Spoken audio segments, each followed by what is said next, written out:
Guys, it's Amy from Amy's Free Motion Quilting Adventures, and I just thought I'd do a quick little video for you guys. I'm at the shop late. I am the owner of So Simple of Lynchburg, which is a Janome dealer. For those of you who don't know about it, that's Lynchburg, Virginia. So we sell Janome machines. We repair a whole bunch of other machines. So I am in the shop. It's really late at night. But that's what you do when you have a small business. So I've got a sample under here that I keep under the machine at the shop for customers who want to see how to use rulers. So, and you notice I've got some lines drawn in here, and that is because when you're using rulers, you really want to have some points, some anchor points to start and stop your rulers at. So unlike regular free motion, you really kind of need to prep a piece to work on. So I'm just going to pull that up out of the way, and I'm using a Janome 8900. It is the special edition 8900, and let's get this little piece up under here. I am going to use a different ruler on this, and you see I've got some straight lines marked on here. I have finally gotten out, let me turn it the right way. This is the Quilted Pineapples.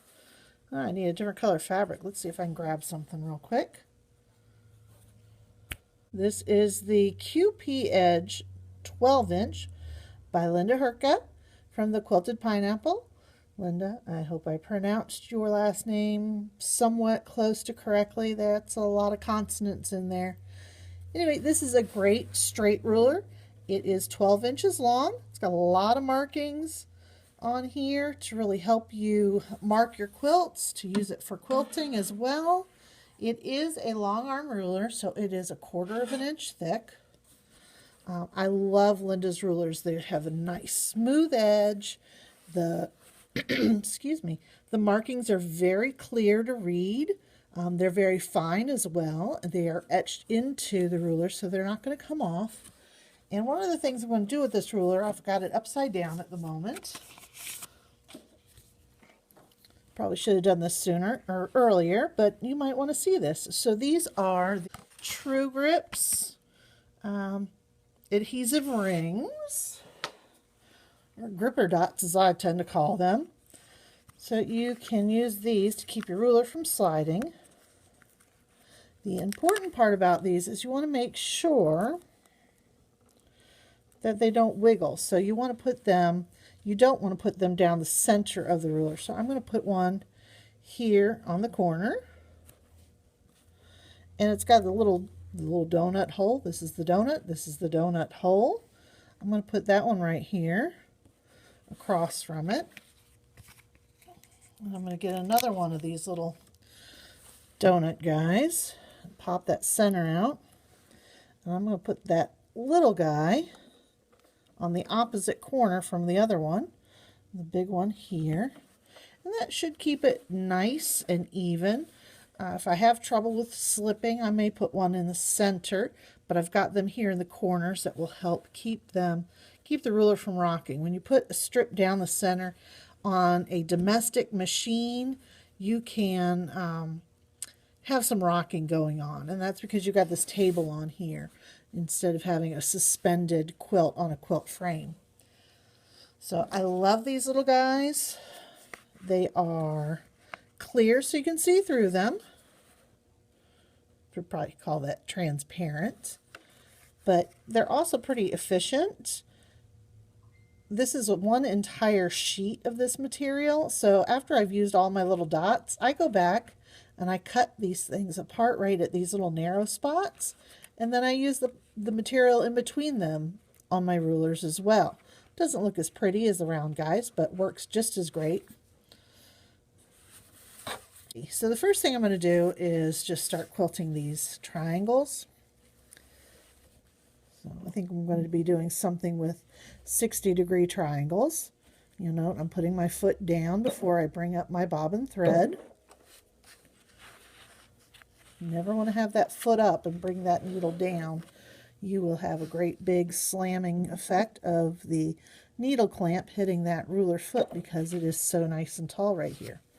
But we need it to be tall because that's what keeps our ruler from sliding over our foot. So I'm just going to line it up with my marked line. And I like this size of ruler for Linda's straight ruler. She's got a smaller size and a larger size, so this is just kind of in the middle, which makes it great for I think domestic quilters, where it's long enough to do some larger designs, but not so big that it is going to cause you know, to have trouble manipulating the ruler around. And I probably should have done that whole entire line and done the grid of triangles first, but I'm just going to go ahead and do one triangle for now so I can get on to doing some quilting for you guys. And back across. Now this ruler is a good size to do the chevron variation of the border design in my Craftsy class. That's my second Craftsy class, where you're going to use a long ruler. Let's see. So I think what I want to do is actually to echo my triangle here, and I'm just going to go ahead and bring my thread over here and cut it. This is just a sample. I'm just playing and practicing.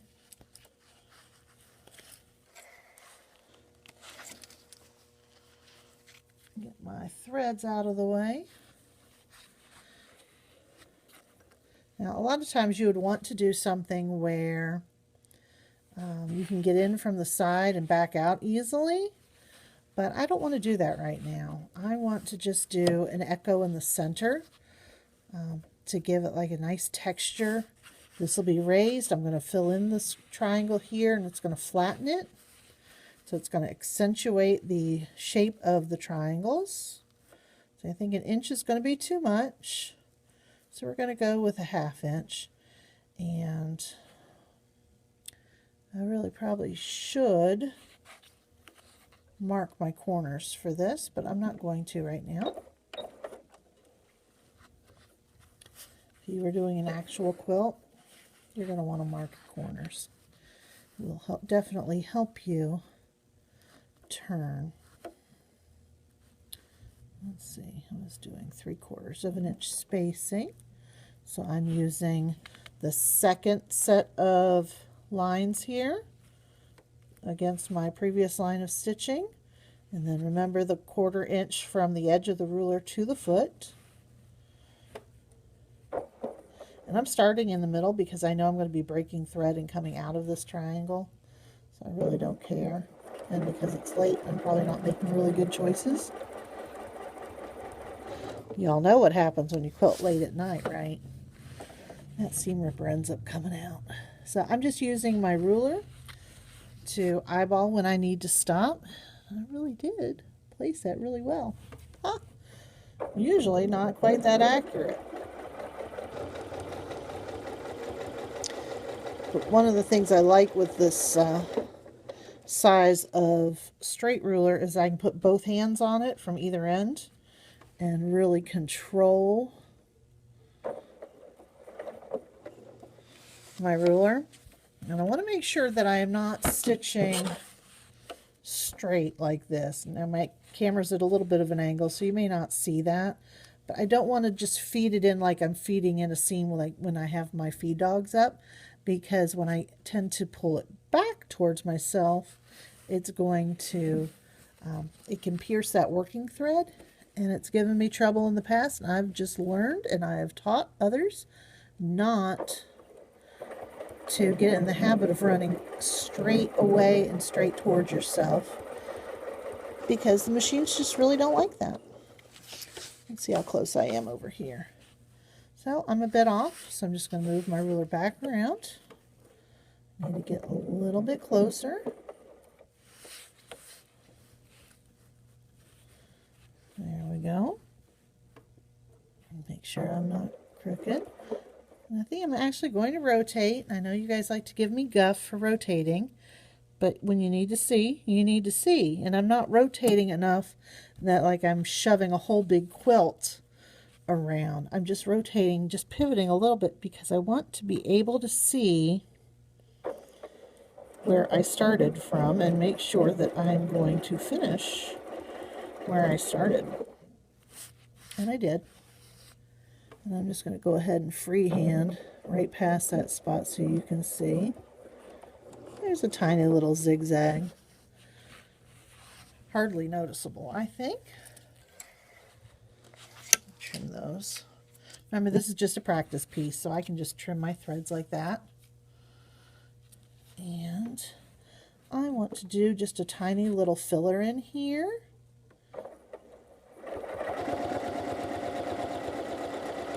It's actually going to end up being a flower.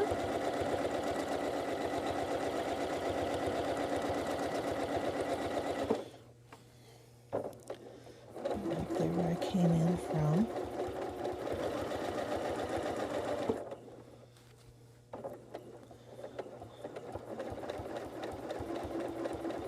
Just a little bit of backtracking.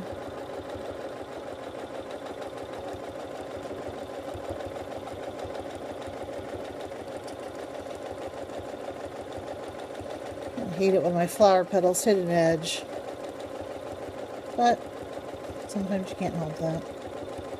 Now I could use the ruler to guide myself when I touch the edge here with the rulers, but that is such a small little area, you're not really going to notice it.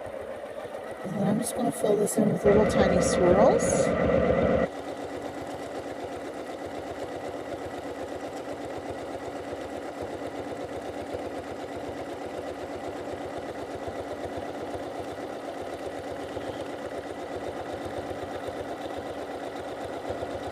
Not a ton. I don't want to make this thing as flat as a board.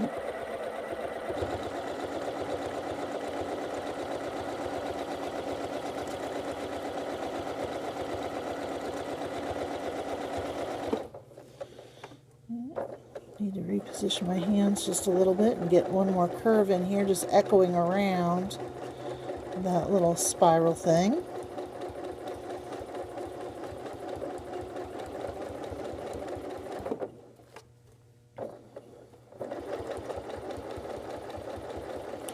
It's going to be more like a little pebble there because there's just not any room.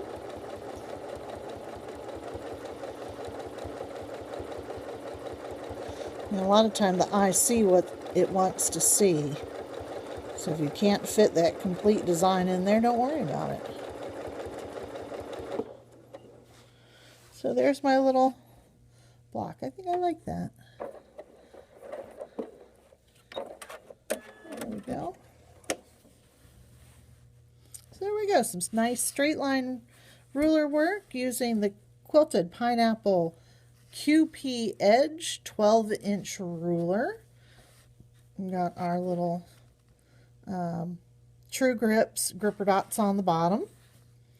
And sewing on a Janome 8900. Did a little free motion in the center. So, hope you enjoyed, and if I don't post before Thanksgiving, I just want to say thank you so much for watching my videos, checking out my blog, taking my classes. It makes such a big difference in my life to have you guys support me like that. And just thank you so much for watching, and I hope you have a wonderful Thanksgiving. Bye-bye.